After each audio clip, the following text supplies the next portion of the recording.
Good morning বন্ধুরা। দেখো এখন বাজে হচ্ছে 7:30। আমি রান্না বসিয়ে দিয়েছি। এদিকে ভেন্ডি ভাজা হচ্ছে, ভাত হয়ে গেছে, ডালও হয়ে গেছে। হালকা রান্না, গরমের মধ্যে বেশি কিছু খাওয়া যাচ্ছে না, নিয়ে যাবে স্কুলে। ওই জন্য আমি গুছিয়ে রান্নাটা তাড়াতাড়ি করে দিচ্ছি, কেন বেলা যত হবে গরমের মধ্যে রান্না করা যায় না।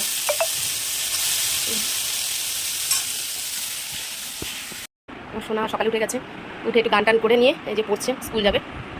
কি পড়ছো? ইংলিশ? আচ্ছা, সোনা পড়ছে। আর আমি ওদিকে রান্নাটা কমপ্লিট করে নিই, তারপর আবার স্কুলে নিয়ে যাবো। স্কুলে যাওয়ার জন্য রেডি, দেখো রেডি সেডি হয়ে খেতে বসে গেছে।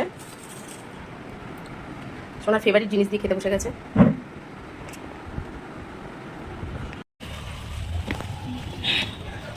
আমরা স্কুলের পথে বেরিয়ে গেছি। গরম সেই কালকের মতনই, একদম ভীষণ, আরও বেশি গরম পড়েছে। কালকে যেহেতু একটুখানি বৃষ্টি দিয়েছে, বেশি গরম পড়েছে। এই যে সোনার আমি যাচ্ছি স্কুলের পথে। ব্যাগ তো প্রচণ্ড ভারী, ব্যাগ নিয়ে 3 তলায় ওঠা ভীষণ কষ্ট, তো ব্যাগটা আমি নিয়েছি।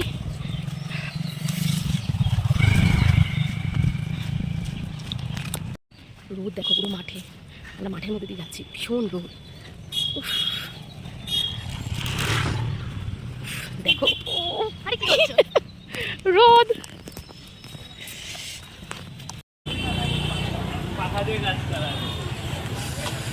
যাও টাটা।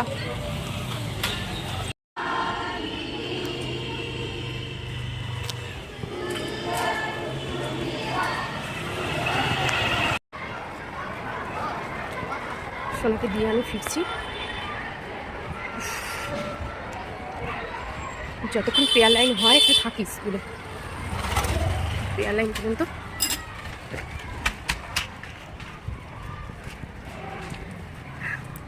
রোদের মধ্যে আজকে বেশি কথা বলবো না, কালকে অনেক কথা বলেছি রোদে দাঁড়িয়ে দাঁড়িয়ে।